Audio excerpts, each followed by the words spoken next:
What is up, everybody? Welcome back to my channel. My name is Erin Bees. I'm a wife, a mom, a military veteran, a certified personal trainer, and I spent 13 and a half years in multi-level marketing, healed my way out, and now I'm using all of my social media platforms to educate and raise awareness around the dangers of multi-level marketing companies and the tactics used by the reps. Speaking of tactics, did y'all see the thumbnail? I think we all know why we're here today, right? Before I get into today's video, if you'd like to follow me on Instagram, here's my handle so you can do that. Instagram is where I'm the most active and where, dare I say, I have the most fun. So feel free to follow me over there, although I am on other platforms as well.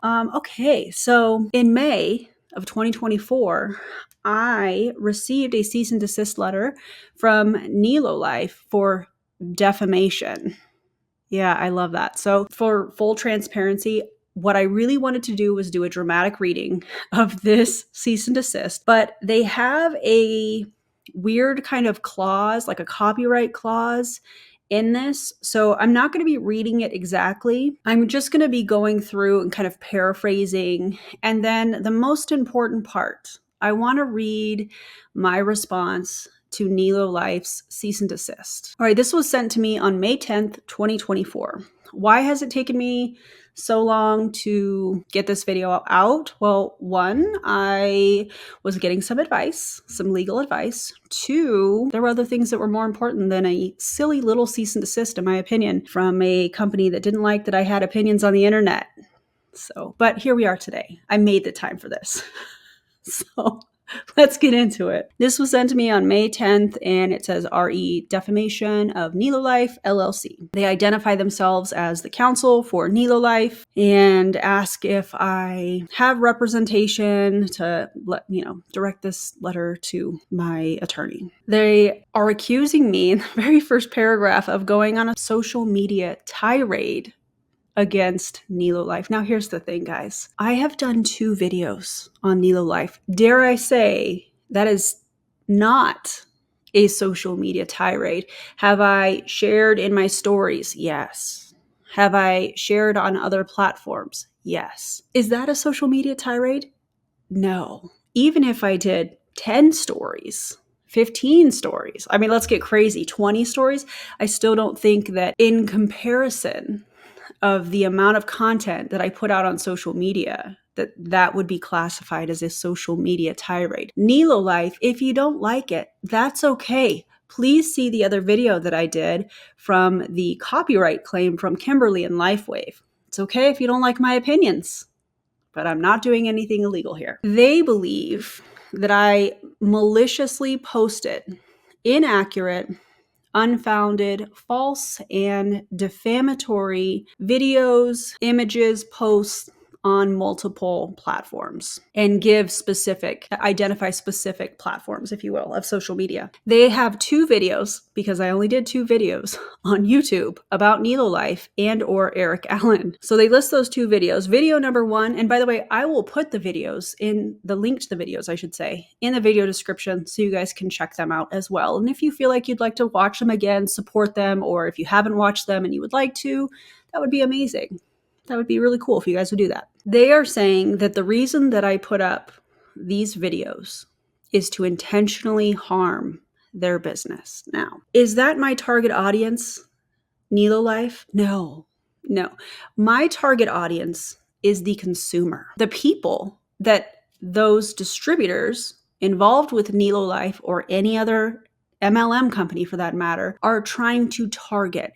And in my opinion, trying to manipulate into joining what I consider to be a product-based pyramid scheme. Again, that is my opinion. So they're saying that claiming that I intend to damage NeloLife's reputation in the industry. And in my opinion, no, they do that on their own with the claims that they make, that I show on their videos, that are the words that came out of their mouth, in my opinion. Y'all let me know what you think. Some of the untruths that they claim that I made is in video number 1, again, linked in the video description. They said that I said NeloLife is a scam 13 times. 13 times. I think that they forgot that most of the time if I say something is a scam or a pyramid scheme, typically after that I will say in my opinion. So they left that part out. People are allowed to have opinions on the internet or, in real life as well. They said that in video 1, I said that NeloLife is a pyramid. I said that, 18 times. And in video 2, I said it 4 times. So let me say that again in this video. In my opinion, I do think that NeloLife is a pyramid scheme. So maybe they can count how many times I say that in this video. I don't know. They're also alleging in their cease and desist letter that I said that NeloLife was only promoting and selling the opportunity to be an affiliate. And from what I recall on those videos, they were in pre-launch. And typically these companies, these MLM companies that are in pre-launch are only recruiting. My question for NeloLife is, well, were you taking on customers at that time or just recruiting distributors? Because from your videos, in my opinion, it sounded like you were only recruiting. They also said that I said that the primary activity of NeloLife is affiliate recruiting, which, according to their videos and being in pre-launch, was not the case. I don't know. They also said that I alleged that Eric Allen has a history of scamming people. And in my opinion, based on the information that we know about, wasn't he involved in RevCard? I'm not really sure. Transact and Finmore, both of which companies he was involved in some way, shape, or form, which turned out to be, in my opinion, scammy, and he was involved in them. So read between the lines there, I guess. They're saying that I posted that all over social media, and they're publicly accessible, as are any other anti-MLM creators' videos on NeloLife, many of which you have. And when I say you, I mean NeloLife, I mean Eric Allen, those people have sent people cease and desist. So that's interesting. But yeah, I do post videos about multi-level marketing companies and the tactics that they use on social media. And yeah, it is public information, just like many other things on YouTube. So that's interesting. They also claim that it is gaining a significant number of views, comments, and replies. Thank you for the compliment on me doing my job. I appreciate that. But here's the thing. That's not even in my top 10 videos. So if you are just saying, hey, people are seeing this video and they're choosing not to join because of anti-MLM education and consumer awareness, cool, right on, love that. They're also saying that I am encouraging and soliciting defamatory statements within these posts and videos and such, which, okay, people are going to comment. I have no control over what people are commenting. Am I going to interact with them? Yeah. They also list a court case. It's Fair Housing Council of San Fernando Valley versus Roommates.com LLC. I don't know if I'm going to read this right from this letter, but it says 489 F 3rd 921 9th Circuit 2007. I believe that that's just all of the legal information for that case, and that I have likely caused serious financial exposure to NeloLife for everything that I have put out on social media about NeloLife and by the people that are visiting my channel. So there's that. They're also saying that because of my continued campaign of defamation, which, by the way, I don't think I've even really talked about NeloLife in a dedicated video since I did those 2 previous videos from months ago based on this time of filming. So I'm not sure what they're talking about, the continued campaign of defamation, because that's just not accurate. They claim that they are suffering significant damages, and it's only going to increase over time. I'll save my response to a lot of this for when I read you guys my response, when I give NeloLife my response publicly here on YouTube. They want me to remove the posts. They want me to remove the videos because they're claiming that they're defamatory, in which, in my opinion, they are not. And they're seeking damages for the loss of reputation, lost business, and costs. They advised me to seek legal counsel. And also, for all of you legal peeps that obviously have more experience in the legal ways and all of that stuff, they have included a notice of litigation hold and information preservation. From what I understand, that's only typically included when you are being served a lawsuit, when somebody is actually suing you. To include that in a cease and desist seems a little bit odd. That's what I've been told. You guys let me know in the comments what you think. But yeah, they have included that. They are claiming malice and basically saying, hey, you are a social media influencer and you have a responsibility to provide accurate information. Yes, I do. Absolutely. I'm also allowed to share my opinion and to use protective language in sharing that opinion. So there's that part. They're also upset that I didn't review the comp plan fully according to them, and that had I would have realized that it would have been impossible for the majority of the distributors in this company to not be derived from customers. I might be reading this kind of weird because I'm paraphrasing. I think what they're trying to say is, had I reviewed the comp plan, it would show that there are more customers than distributors. But in my opinion, because they were in pre-launch, they were only recruiting distributors and not customers at the time that I did those previous videos. They're saying that I demonstrated reckless disregard for the truth and that I made, defamatory statements in my video and just wasn't truthful in the video, which in my opinion I was. They're also saying that I am responsible for the liability, or responsible, I don't even know how I want to word this, because of said defamation that they're saying that I participated in. I don't even know how to word that.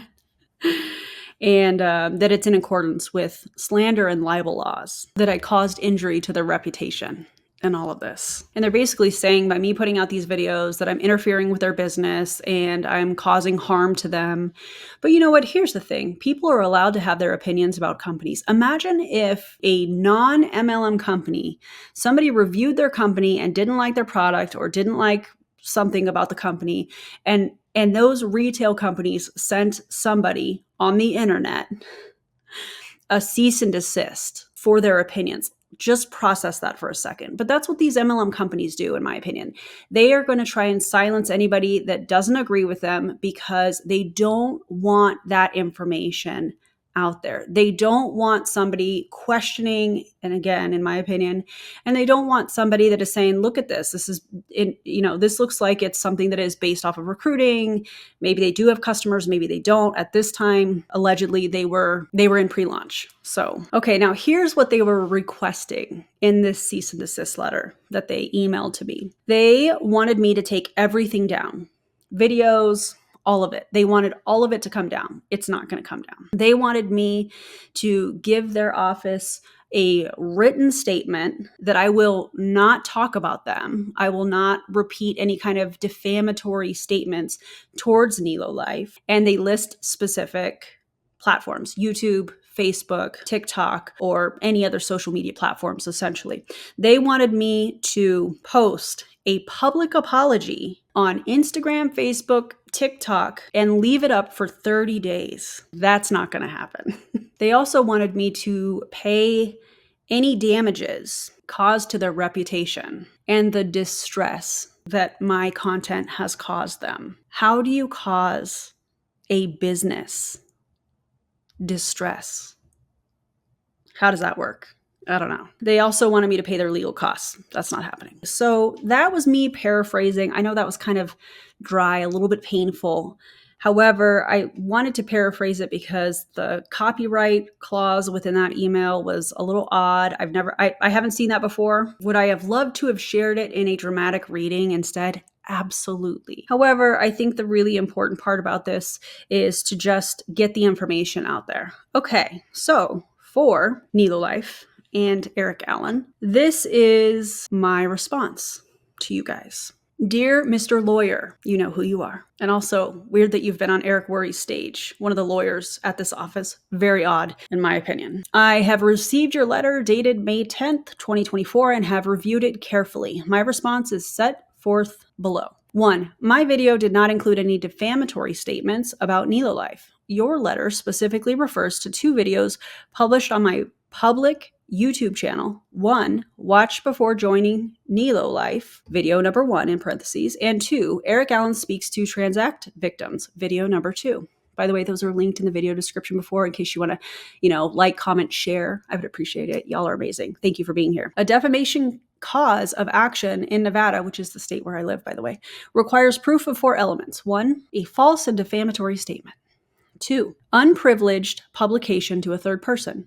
3, fault amounting to at least negligence. And 4, actual or presumed damages. See Pope versus Motel 6, 114 P.3D277, Nevada, 2005. I'm not sure if I'm saying that part properly, so feel free to correct that in the comments. I will focus on element 1 because I believe that it is your client's most significant hurdle. In Nevada, a false statement is one that purports to be about a fact, and statements of opinion cannot be defamatory because, quotations, and I quote, I should say, there is no such thing as a false idea, end quote.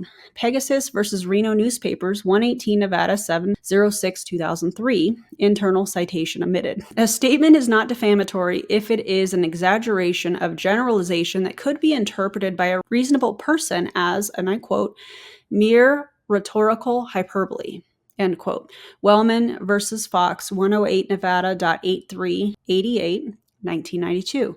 In determining whether a statement is actionable for purposes of a defamation suit, the court must ask, and I quote, whether a reasonable person would be likely to understand the remark as an expression of the source's opinion or as a statement of existing fact. Nevada, IND, Broadcasting versus Allen, 99 Nevada.404, 1983.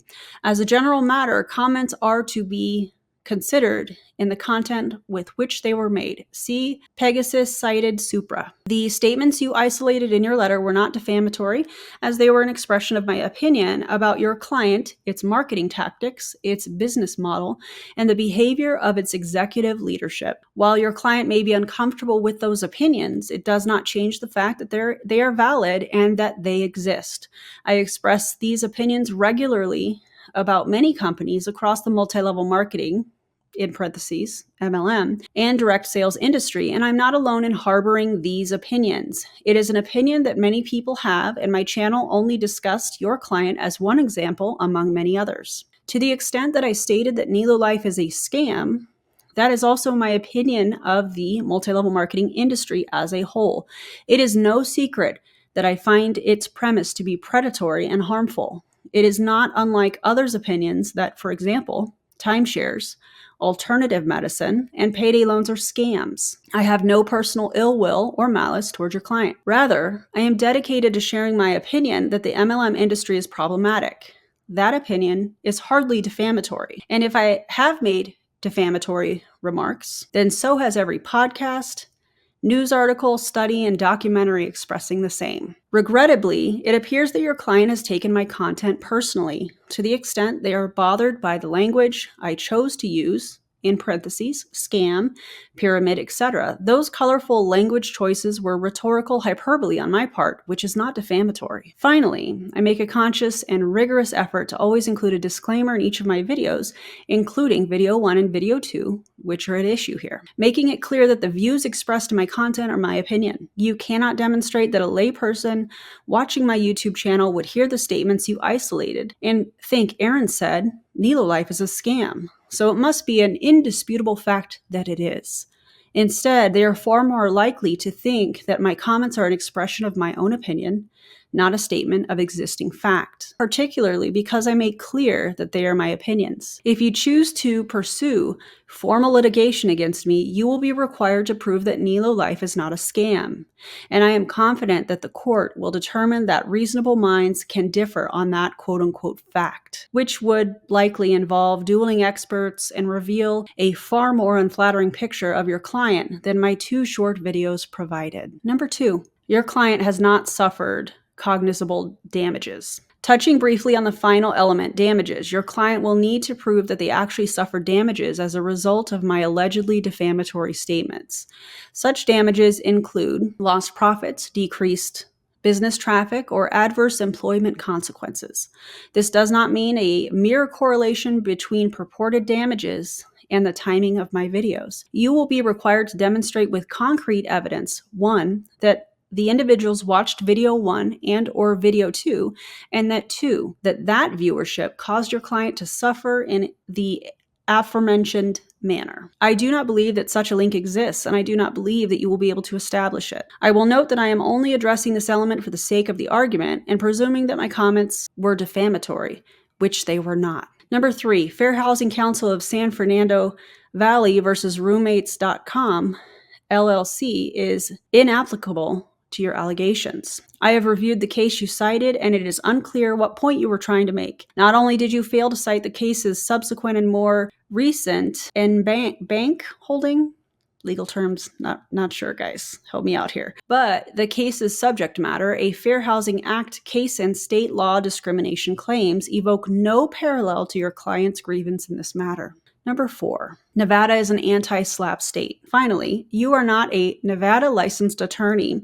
I urge you to consider the fact that Nevada has a strong anti-SLAPP statute, which protects from civil liability individuals such as myself when we engage in good faith communication in furtherance of the right to petition or the right to free speech in direct connection with an issue of public concern. Your client may not want to face this reality, but the MLM industry's tactics and business model have raised the public concern, and that concern has only been growing. I'm fortunate to live in a state that protects my rights to express my opinions on this topic. 5, conclusion. I understand that the individuals and business people I discuss in my videos are human beings, and I derive no pleasure from how personally Eric has taken this. Indeed, his bizarre, since deleted, comment on another YouTube video, where in the same comment he both invited to wine and dine a content creator and sue her, make it clear that he does not like his company being the subject of public criticism. I can certainly empathize.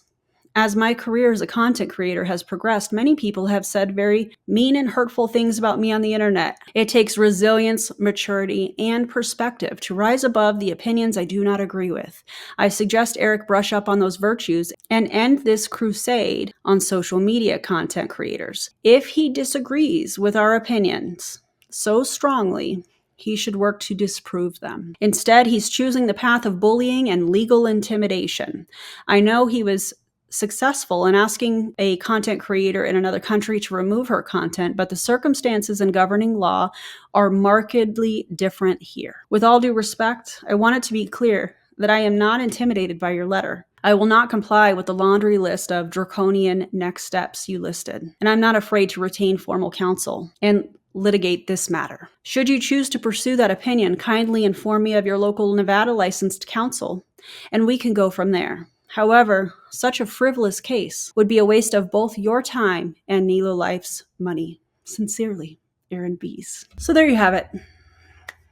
NeloLife sent me a cease and desist in May, and this is my response to that cease and desist letter that, in my opinion, was trying to legally intimidate me and bully me into taking down my content that is covered by the Fair Use Act and the freedom of speech right here on YouTube. So no, I will not be complying. If you are a content creator, please look into, speak with a lawyer in your area, find out the laws in your area. If you are somebody that is covered by the anti-SLAPP statute, if there is one in your state, keep doing what you're doing. If you loved today's video, I know it was a little bit different, but if you loved today's video, feel free to give me a like and subscribe to the channel. I would appreciate it so much. And yeah, guys, don't join an MLM. And more videos to come on NeloLife. All right, I'm going to go. Have a great day, everybody. See you next time.